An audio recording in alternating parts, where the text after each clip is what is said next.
Bienvenidas, bienvenidos a este primer congreso online, Vivir sin dolor. Durante 2 días tenemos a 12 ponentes, a 12 expertas y expertos en esta materia que nos vienen a hablar del dolor desde diferentes perspectivas y sobre todo nos van a dar pautas y claves para entenderlo y por supuesto para poder superarlo. Hoy tenemos con nosotros a Alejandro Luque Suárez. Hola Alejandro.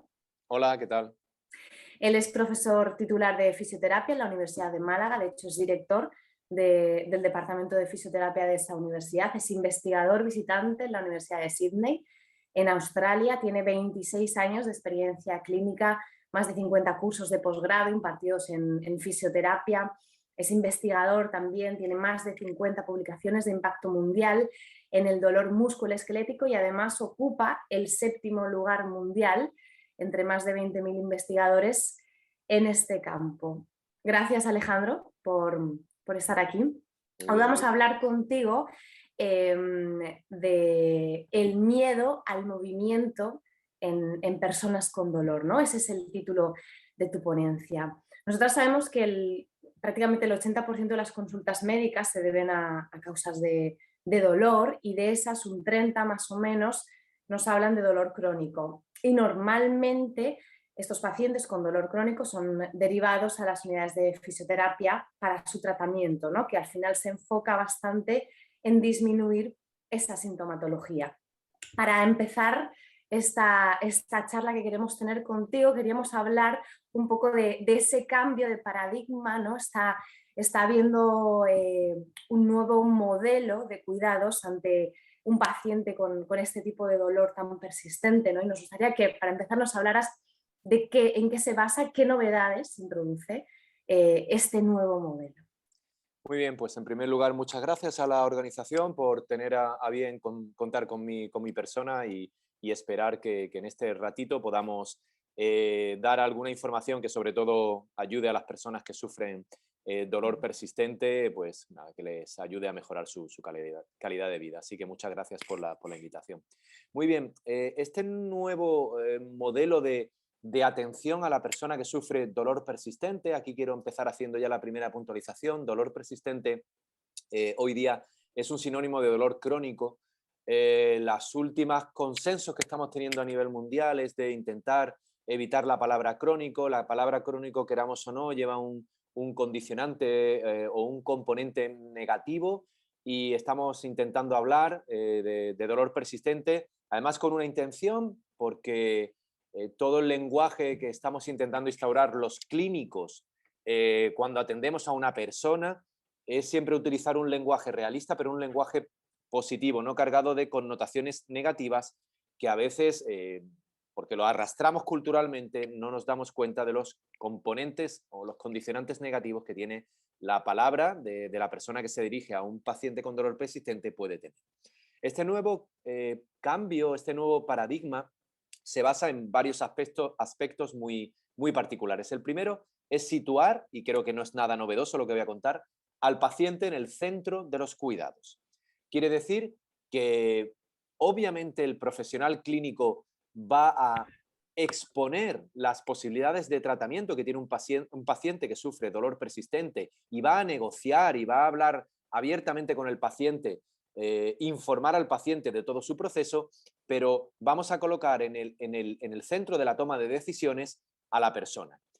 Esto es un modelo que ya se lleva haciendo en salud un tiempo, quizá no realizado 100%, pero sí que establecido en salud, pero en el campo del dolor cobra especial importancia porque el manejo del dolor, el manejo que tiene el ser humano del dolor, es un manejo muy personal, muy individualizado y muy condicionado por la experiencia previa del sujeto y muy multifactorial, muy complejo entendido como difícil de abordar, pero también complejo entendido como la cantidad de factores que influyen en una persona para explicar cómo vive esa persona nosotros decimos su viaje en la experiencia dolorosa. Por tanto, situar a la persona en el centro del modelo de cuidados en el dolor persistente, si en salud es importante, en el manejo del dolor persistente, en el caso musculoesquelético, que es al que yo me dedico, es fundamental. Entonces, este cambio de paradigma, que ya viene de hace tiempo, pues ahora con más fuerza se toma. Y, y hay varios factores alrededor de este cambio de paradigma que ejemplifican muy bien qué significa este cambio de paradigma. Recientemente, hace 2 o 3 meses, se ha aprobado una, vamos a decir, una guía de cuidados universal e internacionalmente aceptada para el dolor persistente. Es la guía NICE, se escribe NICE, la guía NICE en el Reino Unido, que nos dice, resumiendo mucho en palabras sencillas, que parece ser que el mejor abordaje para la persona que padece dolor persistente musculoesquelético, no de origen cancerígeno, no de origen secundario, como le llamamos en salud, se basa en 2 pilares fundamentales, que son la actividad física, ejercicio, vamos a llamar el afrontamiento activo de ese dolor, y las tareas de educación para la salud, las tareas que van enfocadas a comprender ese dolor, a primero entender qué está pasando en nuestro cuerpo, hacer ver al paciente qué está pasando en nuestro cuerpo para poder afrontar ese dolor con mayores garantías. Por tanto, el modelo vira de una asistencia más biomedicalizada, más tisular, más centrada en explicar que todo dolor procede de un tejido que está dañado, más de un modelo que fragiliza al paciente, más de un modelo que hace ver que el paciente es un ente pasivo que recibe unos cuidados para mejorar su dolor. El modelo vira hacia un modelo en el cual el paciente se le invita a ser activo, se le invita a ser el máximo exponente y partícipe del tratamiento de su dolor, se le desfragiliza y se empieza a ir a la esfera psicológica y social. Pacientes o profesionales que estén escuchando esta charla, les sonará algo lo del modelo biopsicosocial. Tampoco es nuevo, pero sí que es nuevo intentar verdaderamente que una persona sea abordada desde el punto de vista no solo biológico, es decir, una persona que sufre dolor lumbar, no solo sea explorada con una resonancia magnética, no solo sea tratada con técnicas que van a curar el tejido, sino que sea escuchada y abordada desde el punto de vista psicológico, es decir, qué condicionantes en esa persona están haciendo que ese dolor se perpetúe, como un miedo al movimiento, que es el motivo de la charla de hoy, como un entorno social que me está haciendo que se mantenga ese dolor, como un entorno familiar no favorable, como mi cultura es una cultura proteccionista del dolor, o es una cultura que afronta más el dolor, como la cultura más oriental, con técnicas de afrontamiento del dolor más activas. Es decir, ese modelo que ya conocemos, hoy día lo que queremos es que se lleve a cabo y que una persona lo afronte. Por tanto, sin extenderme más, el cambio de paradigma va enfocado a situar a la persona en el centro de los cuidados y en hacerla partícipe activo de su tratamiento. Creo que una parte muy importante de este cambio de paradigma del que nos estás hablando, este cambio de modelo, ¿no? De esta aplicación de un nuevo modelo en el que, como decías, tú pone al paciente mucho más en el centro, una parte importante es ver de qué forma va a influir todo esto en algo tan importante como un diagnóstico y un tratamiento. Sí, efectivamente. Este cambio de paradigma, cuando ya te introduces en él y empiezas a aplicarlo y a consensuarlo con pacientes y otros profesionales clínicos, ofrece ciertas barreras. ¿Por qué? Primero porque arrastramos culturalmente una forma de tratar a los pacientes y los pacientes arrastran o arrastramos porque todos somos pacientes, una forma de ser tratados que va marcado por nuestra cultura. ¿A qué me refiero? Pues que hay, por ejemplo, cuando un paciente con dolor acude a un servicio de cualquier tipo, de cualquier profesional sanitario, normalmente, no digo que en todos los casos, estoy dispuesto a recibir una serie de cuidados. Es decir, yo me abandono, es el profesional el que sabe de esto y es el que me va a aplicar una serie de técnicas y yo me abandono en cierta forma pasivamente. El ahora hacer a los pacientes, que ya sé que hay muchas personas que tienen instaurado ser partícipes de su tratamiento, pero invitar a las personas a que sean ellos partícipes activos, tanto del punto de vista físico como cognitivo, a que tienes que ser tú el que te va a curar y yo te voy a mostrar el camino, es un gran cambio a nivel cultural. No solo de los pacientes, sino también de los profesionales sanitarios. Y todo cambio drástico implica un cambio, un reseteo. Y eso, pues, no hay ningún problema en reconocer que está llevando su tiempo. Una vez que creemos que parece que esto es lo que obtiene mejores resultados con los pacientes, está llevando un tiempo. Está llevando un tiempo porque, por ejemplo, también vivimos en la era del sobrediagnóstico y del sobretratamiento. ¿Qué quiere decir eso? Esto hay que tener mucho cuidado, bueno, o cierto respeto cuando se cuenta, porque mi opinión no es criticar lo que se ha hecho hasta ahora, lo que se hace hasta ahora. Lo que se hace hasta ahora es, estamos sobrepasándonos en el diagnóstico de muchos dolores que sufren los pacientes. ¿Y a qué me refiero? Pues que, por ejemplo, ante una lumbalgia, que puede ser el dolor musculoesquelético más prevalente hoy día en la sociedad en la que vivimos, se está recurriendo inmediatamente a utilizar el diagnóstico por la imagen, ya sea una radiografía, ya sea una resonancia magnética nuclear, una ecografía, cualquier método avanzado de diagnóstico.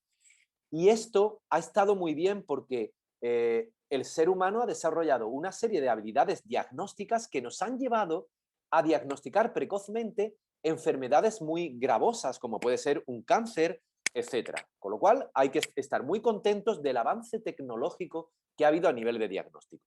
Pero el sobrediagnosticar ha hecho que dolores lumbares que ya se ha demostrado que no están relacionados con el deterioro tisular de tu tejido, si tienes una hernia discal o tienes un prolapso discal, etcétera, no hay una correlación directa con la cantidad de dolor que sufres.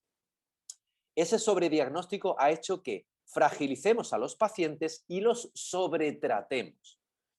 Por tanto, estamos hoy día buscando el equilibrio entre hacer un buen diagnóstico y no sobrepasarnos con el diagnóstico. Vuelvo a repetir, gran cantidad, vuelvo a poner el ejemplo de las lumbalgias, son de pronóstico benigno, es decir, muchas de ellas solucionan espontáneamente a las 6 semanas y precisamente por hacer un diagnóstico más avanzado de resonancia magnética, de ver cosas en la resonancia que no tienen hoy día significación clínica, damos esa información al paciente y le decimos, tienes una hernia discal, tienes un deterioro en la zona lumbar, cambios degenerativos, osteofitos, desgaste, esto va a ir a más, esto está relacionado con tu dolor, es lo que explica tu dolor, cuando hoy día sabemos que en muchos casos eso no explica tu dolor y lo que estamos haciendo es patologizando al paciente. Por tanto, no es una crítica constructiva, es en la propia evolución de los cuidados. Venimos de una época de sobrediagnóstico.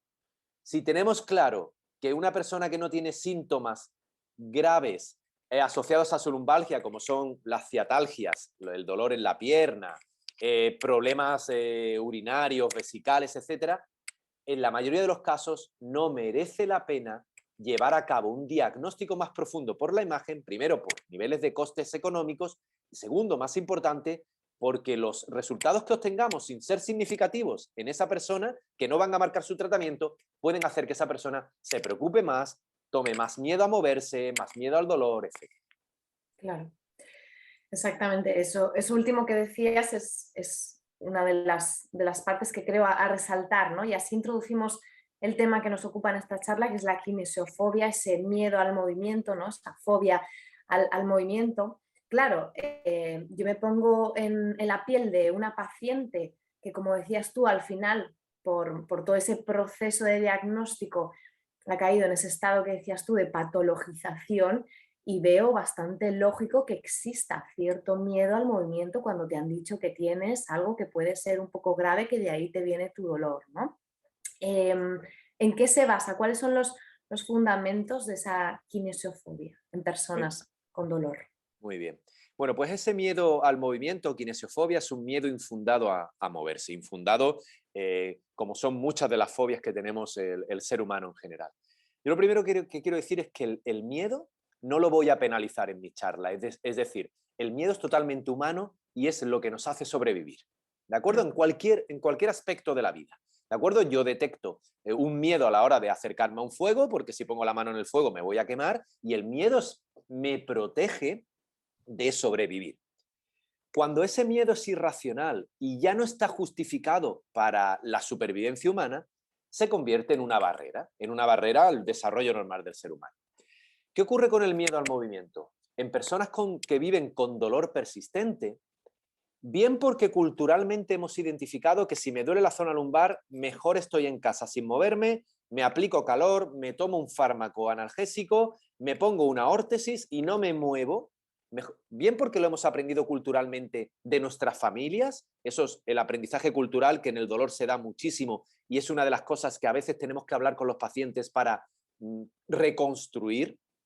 El miedo adquirido culturalmente, el miedo adquirido socialmente. Mi sociedad es una sociedad muy proteccionista que cuando me ve con dolor emite mensajes de no te muevas porque va a ser malo, porque te vas a hacer más daño. El miedo puede ser infundado por la profesión sanitaria, por cualquier tipo de colectivo. No estoy hablando de un solo colectivo, indudablemente.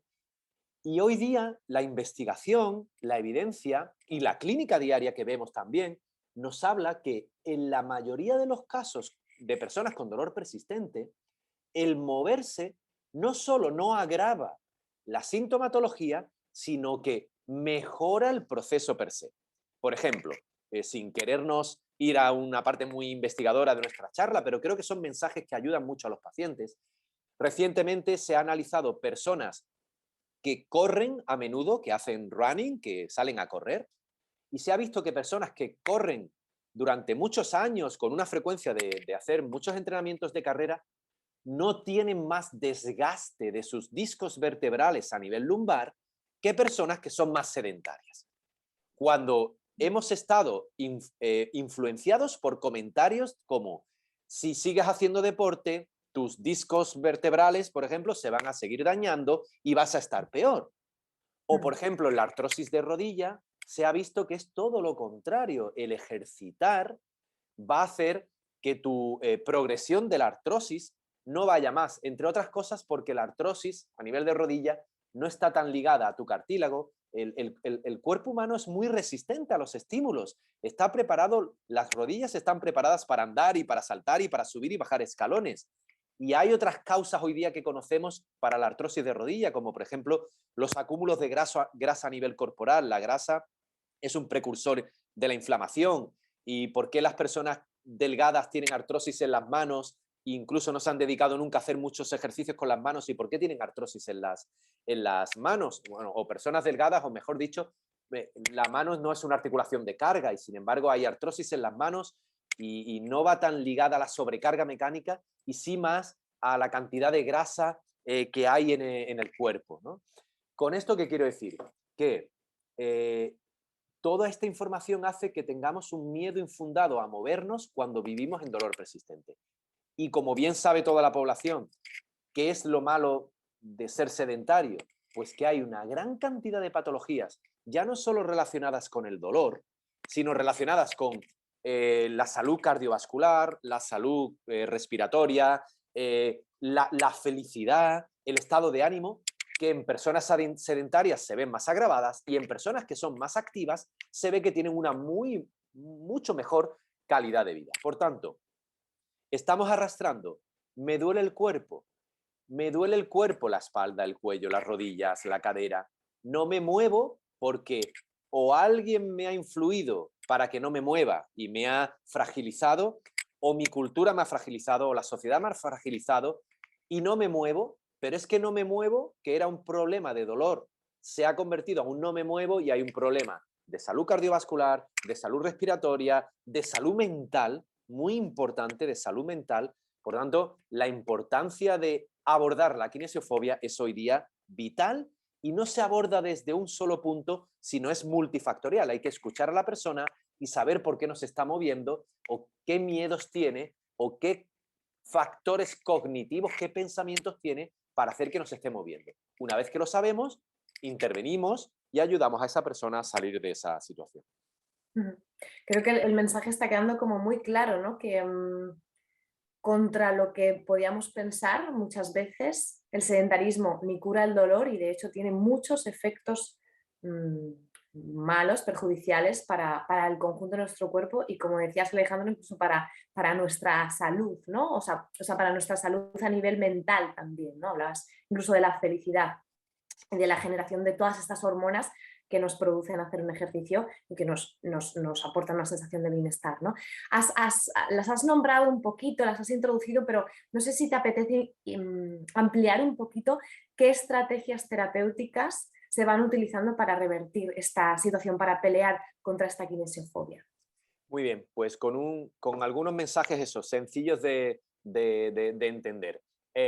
Ahora tenemos la persona, tiene dolor, pero tiene la motivación de moverse, ¿ok? Que puede que no la tenga y hay que despertarla, o que puede, o que ya la tiene, pero cada vez que se ejercita le duele. Y somos conscientes de eso. Y no es no, pero sigue moviéndote porque aunque te duela, va a ser bueno para ti. Vamos a ver, la experiencia dolorosa es desagradable. Y eso lo vemos en clínica. Y no es, no, pero sigue, tienes que moverte porque fíjate lo bueno que es para controlar tu peso, para todo lo que hemos comentado anteriormente. Entonces, no es simplemente el mensaje muévete y yo me voy, te dejo y a ti te dejo. No. El abordaje de la kinesiofobia se basa en lo que conocemos como la exposición gradual al movimiento. ¿Qué quiere decir la exposición gradual al movimiento? Bueno, viene de la corriente psicológica de abordaje a un miedo cualquiera. Yo siempre pongo el ejemplo del miedo a volar. Bueno, siempre pongo varios miedos, pero hoy, por ejemplo, pongo el del miedo a volar. Cuando una persona tiene miedo a volar, el tratamiento se basa, no soy experto en eso, pero el tratamiento se basa básicamente en dos aspectos. Uno de ellos es el aspecto informativo, pues te voy a sentar, te voy a dar la información de que el medio aéreo es el medio más seguro del mundo, el control que sufren los aviones, los pilotos, es decir, te voy a dar información que quizá hasta no la tengas todavía. Y lo otro es que te voy a exponer gradualmente. Te voy a hacer primero que vayamos a un simulador, o te voy a poner una película sobre volar, después te voy a poner en un simulador de vuelo, que no es un vuelo real, después vamos a hacer un vuelo corto en la cabina con el piloto, después vamos a hacer un vuelo largo, es decir, se hace una exposición gradual. Eso mismo se hace para la kinesiofobia.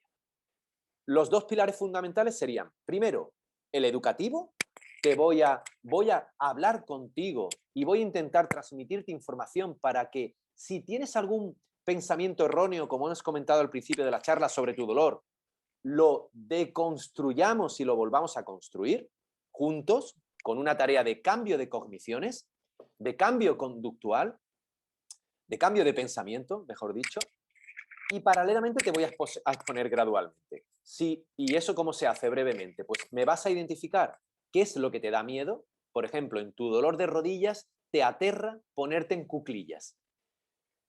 Te aterra ya no solo por una cuestión de dolor, sino porque como te duele y llevas tanto tiempo en dolor con tus rodillas, crees que flexionarte y ponerte en cuclillas te va a dañar más tus cartílagos.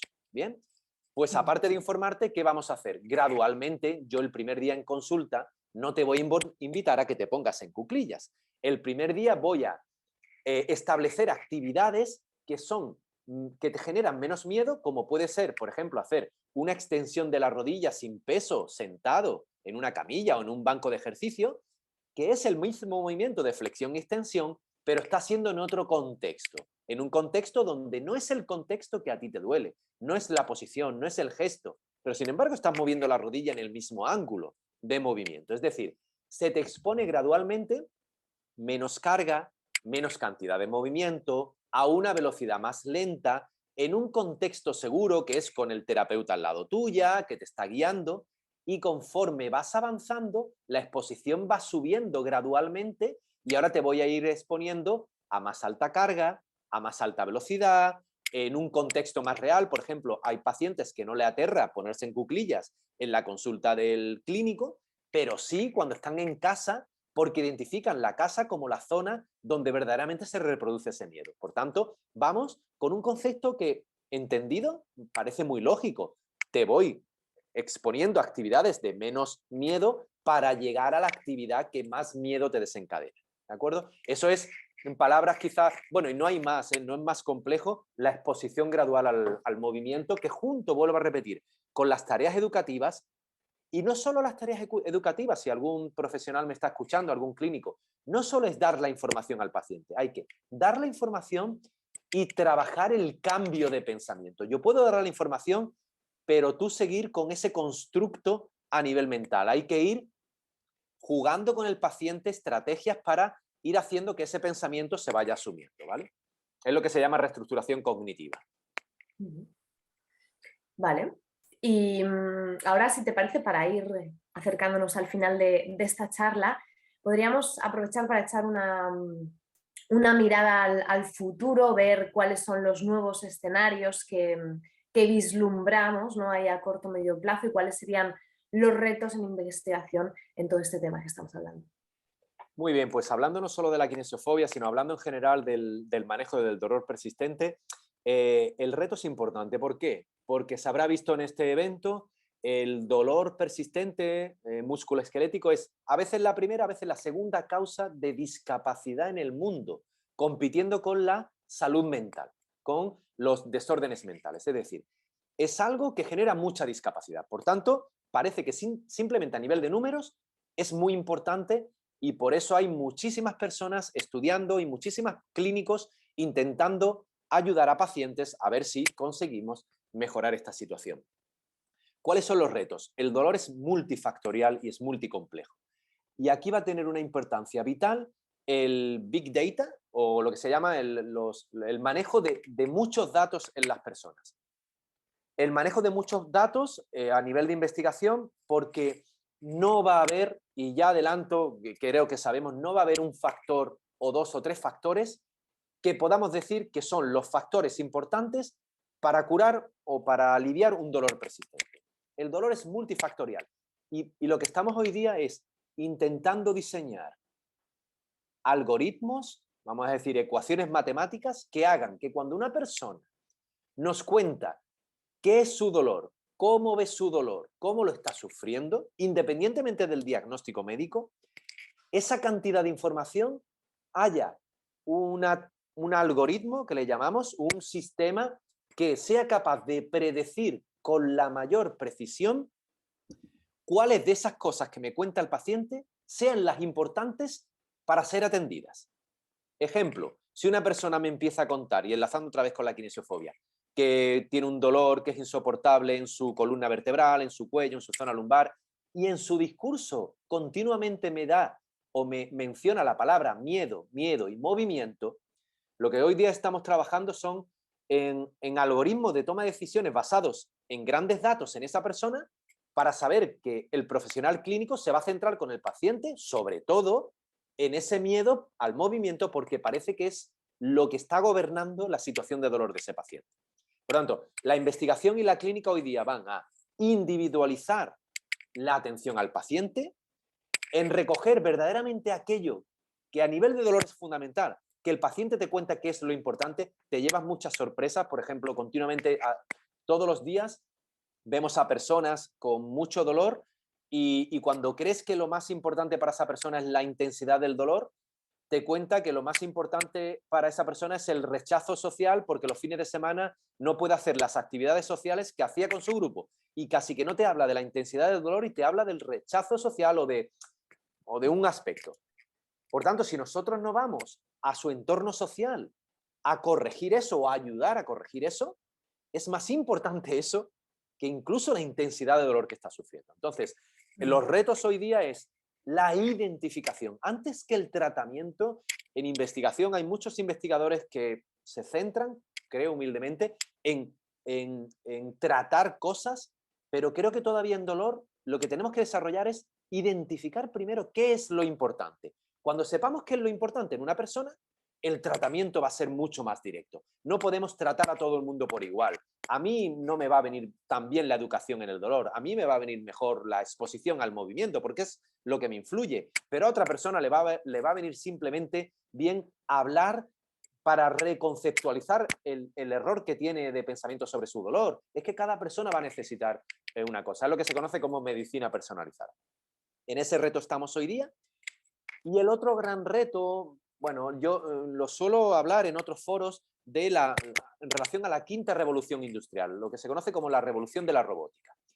Hoy día una persona que va a una consulta médica, una persona de fisioterapia, perdón, a una consulta de fisioterapia, a cualquier consulta, estamos viendo que se está tecnificando mucho la atención.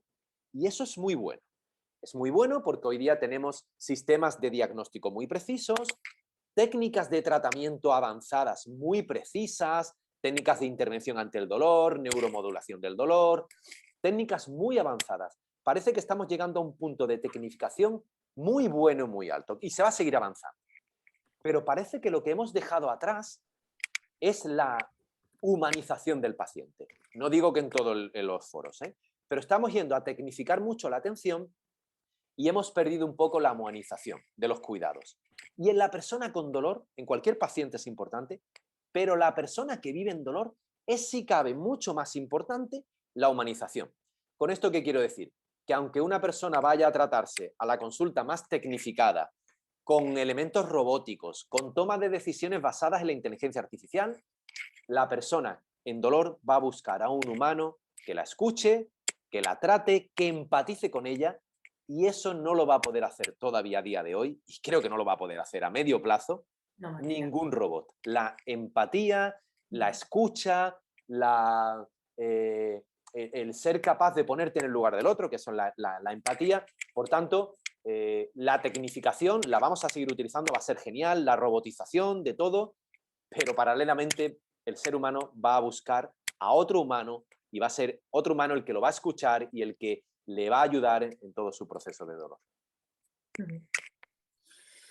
Qué interesante todo lo que nos cuentas, Alejandro. Muchas gracias, Alejandro Luque Suárez. Gracias por esta aproximación que nos has hecho a la kinesiofobia, ¿no? Y esas pequeñas herramientas que yo creo que has ido dejando y que espero que nos puedan servir mucho para todas las personas que nos escuchen. Alejandro, ¿cómo pueden contactar contigo la gente que nos esté oyendo? Bueno, pues yo clínicamente he tenido una trayectoria ya clínica. Ahora quizá tengo una trayectoria más docente en la Universidad de Málaga y en formaciones en España y en algunos países fuera de España a nivel de formación, contando este tipo de cosas. A nivel de investigación, pues humildemente hacemos lo que podemos y estamos enfocados en ayudar un poquito en todo esto. Así que, bueno, el seguimiento mío puede ser o encontrándome en la Universidad de Málaga, en el departamento de fisioterapia, a través de mi correo electrónico, encontrándome en redes sociales, pues en las tradicionales, en LinkedIn sobre todo, en la red más profesional, podríamos decir, en Twitter también me encuentro, así que nada, y hoy día intentando también, porque eso es algo que nos ponemos como objetivo los que trabajamos en docencia, en investigación, incluso en clínica, que eventos como los de hoy, que os doy la enhorabuena, todo lo que hacemos tiene que llegar a la sociedad. Porque, y eso, el transferir, que le decimos hoy día, transferir a la sociedad lo poquito o lo mucho que sabemos, porque la sociedad es la que se tiene que beneficiar de lo que hacemos. Así que enhorabuena por el evento, muchas gracias por darme la posibilidad de participar y sobre todo una visión positiva. La gente que sufre dolor, el dolor yo digo que es un mecanismo natural, vamos a identificarlo como es un síntoma de que estamos vivos, porque si sufrimos dolor es porque estamos vivos. Y solo un pequeño mensaje que seguro que algún otro ponente estará comentando. La mayoría de los casos en dolor persistente, no siempre, hay algunos dolores que tienen una causa muy tisular, un tejido que está plenamente identificado, pero la mayoría de las veces lo que está ocurriendo es que nuestro sistema dolor se está pasando, está amplificado. No hay una causa para mantener ese estado de alerta dolorosa tan grande, nos hemos pasado sin darnos cuenta y ahora lo que hay que hacer es reducir ese dolor que ya ha dejado de ser protector y no nos está protegiendo, sino lo que nos está haciendo es nos está haciendo sufrir más allá de lo normal. Así que una visión positiva a todo el mundo y ánimo y vuelvo a repetir, gracias por la invitación. Gracias a ti por aceptarla, por estar aquí. Alejandro Luque Suárez es uno de los ponentes, de las personas expertas que hemos reunido en total hasta 12 en este congreso, en este primer congreso que se llama Vivir sin Dolor, y que ya sabéis que tenéis toda la información y el resto de las charlas en nuestra página web maestrosdelcuidarse.com, y ahí también tendremos un espacio por si se os ha quedado alguna duda o cuestión que os gustaría preguntarle a Alejandro. Al final hay un espacio donde podéis dejar vuestras preguntas y ya se las haríamos llegar a Alejandro. Muchas gracias y nos vemos en otra charla. Muchas gracias.